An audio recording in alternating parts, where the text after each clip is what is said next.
ಮಕ್ಕಳಿಬ್ಬರಿಗೂ ಮದುವೆ ಆದ್ರೂ ಇನ್ನೂ ನಿಮಗ್ ಬುದ್ಧಿ ಬಂದಿಲ್ಲ. ನಾನು ಏನ್ ಹೇಳೋದು?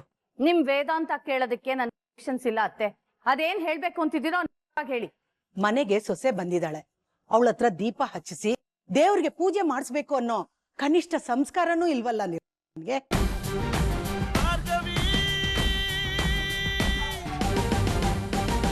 ಅರೆ, ಯಾರಿದು? ಬೆಳಗ್ಗೆ ಬೆಳಗ್ಗೆನೆ ಇಷ್ಟು ಚೆನ್ನಾಗಿ ಒರೆಸಿ ಸ್ವಚ್ಛ ಮಾಡಿದಾರಲ್ಲ.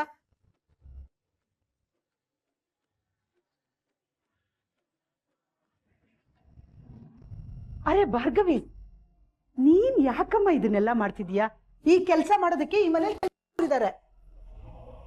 ಪರವಾಗಿಲ್ಲ ಅಜ್ಜಿ, ನನ್ಗೆ ಇದನ್ನೆಲ್ಲ ಮನೇಲಿ ಮಾಡಿ ಅಭ್ಯಾಸ ಇದೆ. ಈಗ ತಾನೇ ಮನೆಗೆ ಬಂದಿರೋ ಮಹಾಲಕ್ಷ್ಮಿ ನೀನು. ಮೊದಲು ಮನೆಗೆ ಮನೆಯವ್ರಿಗೆ ಹೊಂದ್ಕೋ. ಆಮೇಲೆ ನಿನಗೆ ಯಾವ ಕೆಲಸ ಮಾಡಬೇಕು ಅನ್ಸುತ್ತೋ ಆ ಕೆಲಸನ ಮಾಡು. ಅಷ್ಟಕ್ಕೂ ಈ ಕೆಲಸ ಎಲ್ಲ ಮಾಡು ಅಂತ ನಿನಗೆ ಹೇಳಿದವ್ರು ಯಾರು? ನಿರ್ಮಲನಾ? ನಿರ್ಮಲಾ, ನಿರ್ಮಲಾ! ಅಯ್ಯೋ, ಯಾರನ್ನು ಕರೆಯೋದು ಬೇಡ ಅಜ್ಜಿ. ಈ ಕೆಲಸನ ನಾನೇ ಮಾಡ್ತಾ ಇರೋದು.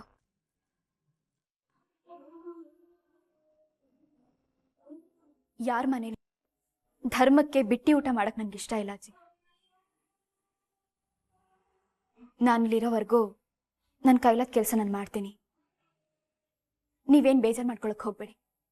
ಕೂಲಿ ಮಾಡ್ತಿದ್ದಾಳೆ ಅಂತ ಅನ್ಕೊಳ್ಳಿ ಅಷ್ಟೇ. ಇಷ್ಟು ಕಷ್ಟದ ಮಧ್ಯೆನೂ ಸ್ವಾಭಿಮಾನ ಬಿಡ್ತಿಲ್ಲ ಅಲ್ವಾ ನೀನು? ದುಡ್ದು ತಿನ್ನೋದು ತಪ್ಪಲ್ಲ ಭಾರ್ಗವಿ. ನಿನ್ ತಂದೆ ತಾಯಿ ನಿನಗೆ ತುಂಬಾ ಚೆನ್ನಾಗಿ ಸಂಸ್ಕಾರ ಕೊಟ್ಟು ಬೆಳೆಸಿದಾರಮ್ಮ. ಇದಾದ ತಕ್ಷಣ ಹೋಗಿ ಸ್ನಾನ ಮಾಡಿ ಬಾ. ಮೊದಲನೇ ದಿನ ಅಲ್ವಾ, ನೀನೇ ದೀಪ ಹಚ್ಚಿ ಪೂಜೆ ಮಾಡಬೇಕು. ಮನೆ ದೀಪ ಹಸಿರೋ ಈ ಮನೇಲಿ ನಾನು ದೀಪ ಹಚ್ಚ ಆಗಲ್ಲ ಅಜ್ಜಿ. ಹಾಗನ್ಬಾರ್ದು ಭಾರ್ಗವಿ, ನೀನ್ ಈ ಮನೆ ಸೊಸೆ ಕಣಮ್ಮ. ನೀನು ಹಚ್ಚೋ ದೀಪ ಈ ಮನೆಗೆ ಅಂಟ್ಕೊಂಡಿರೋ ಅಂಧಕಾರನೋ ಒಡೆದು. ಈ ಅಜ್ಜಿ ಮಾತನ್ನ ಕೇಳ್ತೀನಿ ಅಂತ ಹೇಳಿದೀಯಲ್ಲ ಭಾರ್ಗವಿ, ಇದೊಂದು ಮಾತನ್ನ ನಡ್ಸ್ಕೊಡಮ್ಮ. ಅಜ್ಜಿ, ಆದ್ರೆ ಗೀದ್ರೆ ಅಂತ ನೆಪ ಹೇಳ್ಬಾರ್ದು. ಹೋಗಿ ಸ್ನಾನ ಮಾಡ. ಅದು ನನ್ನ ಹತ್ರ ಬಟ್ಟೆಗಳಿಲ್ವಾ? ಅಂದ್ರೆ ಮನೆಯಿಂದ ಉಟ್ಟು ಬಟ್ಟೆಲ್ಲೇ ಬಂದಿದೀಯಾ? ಶಕ್ಕು,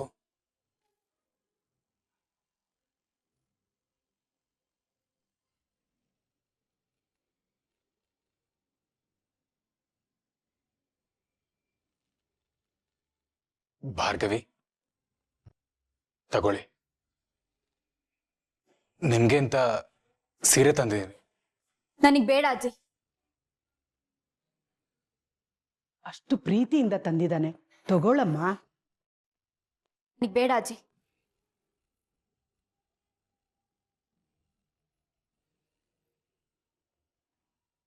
ಗಂಡ ಕೊಡ್ತಿರೋ ಉಡುಗೊರೆ ಬೇಡ ಅಂತಾರ? ನನಗೆ ನಿನ್ನೆ ಇವ್ರು ಕೊಟ್ಟಂತ ಉಡುಗೊರೆಯಿಂದಾನೆ ನನ್ನ ಮನಸ್ಸು ತುಂಬ ಹೋಗಿದೆ ಅಜ್ಜಿ. ಇವರಿಂದ ಮತ್ತಿನ್ನೇನು ನನಗೆ ಬೇಡ.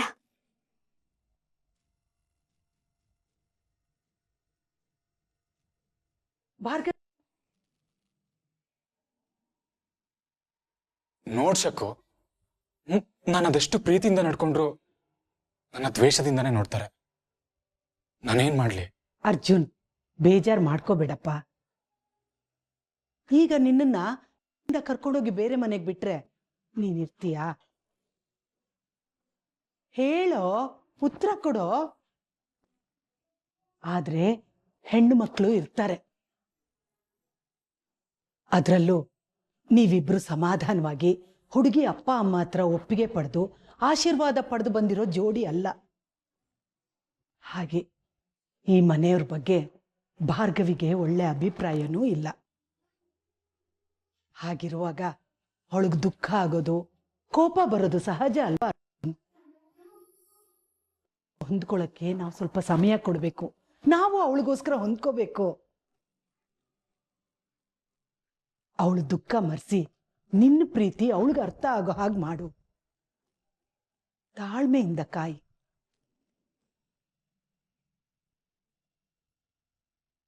ನಿನ್ ಪ್ರೀತಿಗೆ ಅವಳ ಮನಸ್ಸಿಗೆಲ್ಲೋ ಶಕ್ತಿ ಇದೆ ಕಣೋ.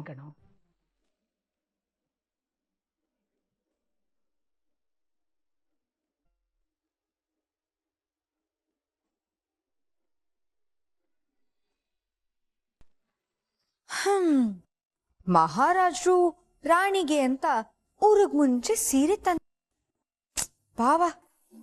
ಆದ್ರೆ ಭಾರ್ಗವಿ ಎಲ್ಲಿ ಇಸ್ಕೊತಾಳೆ? ಈ ಬುದ್ಧಿ ಚರಣ್ಗಾದ್ರೂ ಇದ್ದಿದ್ರೆ ಚೆನ್ನಾಗಿರೋದು. ಆದ್ರೆ ಅವನೆಲ್ ಮಾಡ್ತಾನೆ? ಮಾಡೋದಿಲ್ಲ. ಹಲ್ಲಿದ್ದವ್ರಿಗೆ ಕಡ್ಲೆ ಇಲ್ಲ, ಕಡ್ಲೆ ಇದ್ದವ್ರಿಗೆ ಹಲ್ಲಿಲ್ಲ. ಹಾಗಾಗಿದೆ ನನ್ನ ಪರಿಸ್ಥಿತಿ. ಓ ಮೇಡಮ್,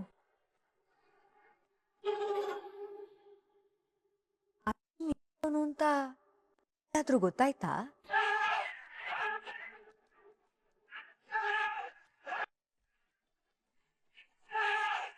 ಎಷ್ಟು ದೊಡ್ಡ ವಿಷಯ ನಡೆದಿದೆ ಭಾರ್ಗವಿ. ಸಾವು, ಹೇಳಿರೋ ಸುಳ್ಳಿನ ನೋವು, ನೀನೀಗ ಜೆ ಪಾಟೀಲ್ ಮನೆಗ್ ಸೊಸೆ ಅನ್ನೋ ಸಂಕಟ.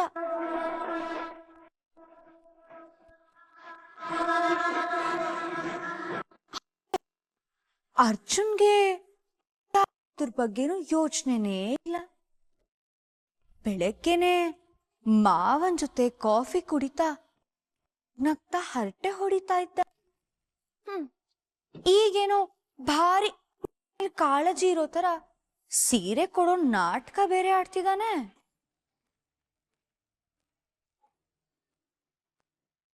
ಅಂದ್ರೆ ಒಂದು ಸೀರೆಯಿಂದ ನಿನ್ನ ಮನ್ಸ್ ಕರ್ಗೋಗುತ್ತೆ, ಮಾಡಿರೋ ಕೊಂಡಿದಾನ. ಒಂದು ಗಿಫ್ಟಿಂದ ಸಂಧ್ಯಾ ಬಗ್ಗೆ ಮರೆಯೋಷ್ಟು ನೀನು ಫೂಲ್ ಅಂತ ಅನ್ಕೊಂಡಿದ್ದನಲ್ಲ ಭಾರ್ಗವಿ.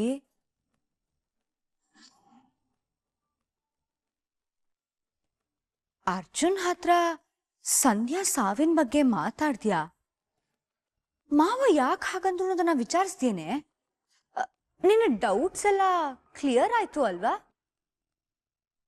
ಅಥವಾ ಒಳಗ್ ಹೋದ್ಮೇಲೆ ಅರ್ಜುನ್ನ ನೋಡ್ಮೇಲೆ ಎಲ್ಲ ಮರ್ತು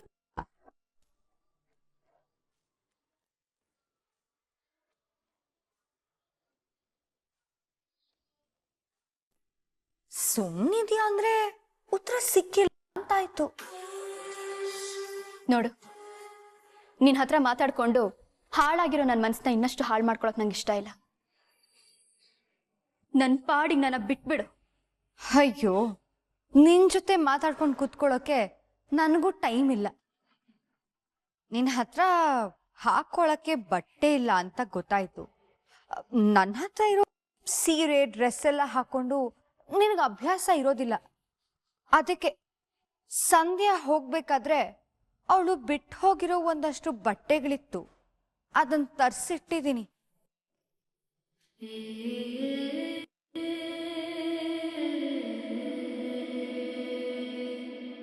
ನಿನಗೆ ಉಪಯೋಗಕ್ಕೆ ಬರ್ಬೋದೇನೋ, ನೋಡ್ ಹೋಗು.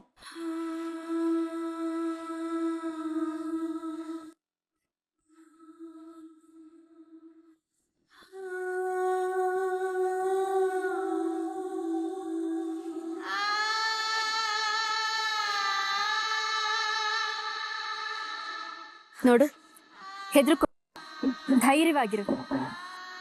ಇಂಥವ್ರ ಎದುರಿಗೆ ನಿಲ್ಲಿಲ್ಲ ಅಂದ್ರೆ ಅವ್ರು ಆಡಿದ್ದೇ ಆಟ ಆಗ್ಬಿಡತ್ತೆ. ಇದೆಲ್ಲ ನಮಗ್ ಬೇಕಾ ಅಕ್ಕ?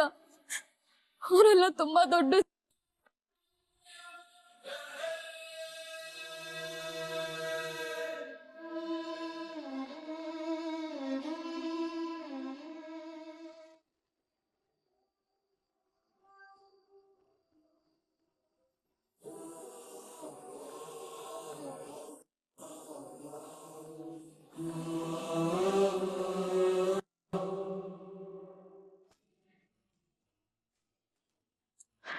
ಅಕ್ಕ, ಅವಳು ಮನೆಗ್ ಸೇರಿದ್ದು ಇಡೀ ಮನೆನೇ ಅವಳ್ದು ಅನ್ನೋ ತರ ಆಡ್ತಾ ಇದ್ದಾಳೆ. ನಮ್ಮ ಮುಂದೆನೆ ಆ ಪರ್ಕಿ ಕುಟ್ಟಿ ಹೋಗ್ತಾಳಲ್ಲ ಅಕ್ಕ. ಹೌದು ಸಾಕ್ಷಿ, ಬೆರಳು ತೋರ್ಸಿದ್ರೆ ಹಸ್ತಾನೆ ನುಂಗು ಅಂತವಳವಳು. ನಿಧಾನಕ್ ಮನೆ ಸೇರ್ಕೊಂಡ್ಲು. ಆಮೇಲೆ ಮನೇಲಿ ಇರೋದನ್ನೆಲ್ಲ ಲಪ್ತಾಯಿಸ್ಬೇಕು ಅಂತ ಆಸೆ ಪಟ್ಕೊಂಡಿದ್ದಾಳೆ ಅನ್ಸತ್ತೆ. ಹೇಳಿ, ಯಾರ್ ತಂಗಿ ಹೇಳಿ? ಅಕ್ಕ ತಂಗಿ ಇಬ್ರು ಸಮವಾಗಿದ್ದಾರೆ. ಆದ್ರೂ ವಂದನಾ ಈ ಮನೆಯಲ್ಲಿ ಓಡಾಡ್ಕೊಂಡಿರ್ಬೇಕಾಗಿರೋ ಜಾಗದಲ್ಲಿ ಈ ಭಾರ್ಗವಿ ಮೆರಿತಾ ಇದ್ದಾಳಲ್ಲ, ನನ್ನಿಂದ ಇದನ್ನ ನೋಡೋದಕ್ ಆಗ್ತಾ ಇಲ್ಲ. ಆದಷ್ಟು ಕೊಬ್ಬಿಳಿಸಿ ಅಹಂಕಾರ ಮುರಿದು ಈ ಮನೆಯಿಂದ ಅವಳನ್ನ ಆಚೆ ಹಾಕ್ಬೇಕು. ಅಬ್ಬಾ, ಆ ಮಗುನ ಹೇಗೆಲ್ಲ ಗೋಳೊಯ್ಕೋಬೇಕು ಅಂತ ಯೋಚನೆ ಮಾಡಿ ಆಯ್ತಾ? ಈಗ ಸಮಾಧಾನನಾ?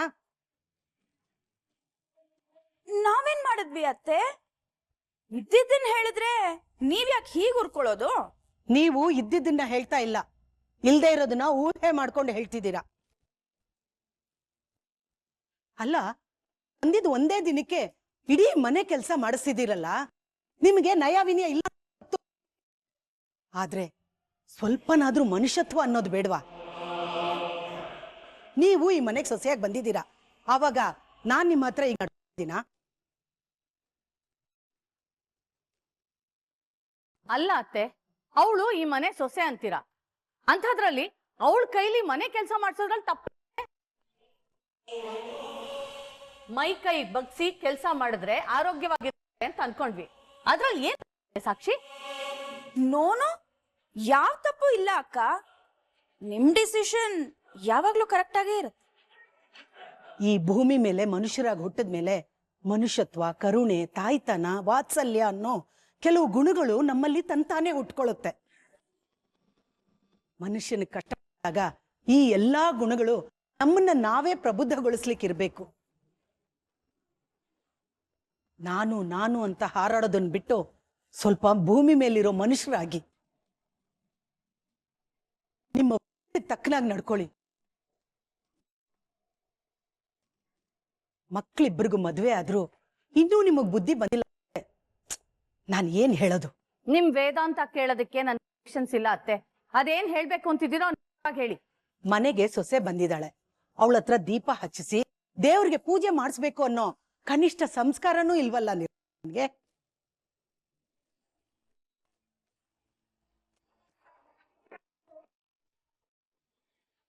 ಏನ್ ಹೇಳ್ತಾ ಇದ್ದೀರಾ ಅತ್ತೆ? ಆ ಹುಡುಗಿ ಕೈಯಲ್ಲಿ ನಮ್ಮನೆ ದೀಪ ಹಚ್ಸೋದಾ? ಈ ಮನೆ ಸೊಸೆ ಮೊದಲನೇ ದಿನನೇ ಕೆಲಸ ಮಾಡಬಹುದು ಅಂದಿದ್ದೀರಾ? ಮತ್ತೆ ದೀಪ ಹಚ್ಚಲ್ ತಪ್ಪೇನಿದೆ ಸಾಕ್ಷಿ? ಅವಳ ಮುಖ ನೋಡೋದಕ್ಕೆ ನಂಗೆ ಸಂಕಟ ಆಗ್ತಾ ಇದೆ, ಅಂಥದ್ರಲ್ಲಿ ಅವಳ ಕೈಲಿ ಮನೆ ದೀಪ ಹಚ್ಚಿಸ್ಬೇಕು ಅಂತಿದ್ದೀರಾ? ನೋಡಿ ಅತ್ತೆ, ಇದು ಸ್ವಲ್ಪನೂ ಇಷ್ಟ ಇಲ್ಲ. ನಿನ್ ಸೊಸೆನೂ ನಿನ್ ಮಾತೇ ಕೇಳ್ಬೇಕು, ನಿನ್ನ ಅತ್ತೆನೂ ನಿನ್ ಮಾತೇ ಕೇಳ್ಬೇಕು. ಇದು ನ್ಯಾಯ ನಿರ್ಮಲ? ಇದ್ರಲ್ಲಿ ನಿಮ್ಮ ಇಷ್ಟ ಕಷ್ಟದ ಪ್ರಶ್ನೆ ಬರಲ್ಲ. ನಿಮ್ಮ ಕರ್ತವ್ಯ, ಅವಳ ಹಕ್ಕಿನ ಪ್ರಶ್ನೆ ಮಾತ್ರ ಬರುತ್ತೆ. ಸರಿ, ಈಗ ಅದೇನ್ ಮಾಡ್ಬೇಕು ಹೇಳಿ. ನಿಮಗೆ ಈ ಮನೇಲಿ ಸಿಕ್ಕ ಮರ್ಯಾದೆ ಭಾರ್ಗವಿಗೂ ಸಿಗ್ಬೇಕು. ಹೋಗಿ ಅವಳನ್ನ ಕರ್ಕೊಂಡ್ ಬಾ. ಏನು, ನಾನ್ ಹೋಗ್ ಕರಿಬೇಕಾ? ನಿರ್ಮಲ, ನೀನ್ ನನ್ ಸೊಸೆ, ನಾನ್ ನಿನ್ನ ಹತ್ರ ಮಾತಾಡಿ ಒಪ್ಸಿಲ್ವಾ? ಅದೇ ರೀತಿ ನೀನ್ ಅವಳ ಹತ್ರ ಹೋಗಿ ಮಾತಾಡಿ ಒಪ್ಸಿ ಮನವೊಲಿಸಿ ಕರ್ಕೊಂಡ್ ಬಾ.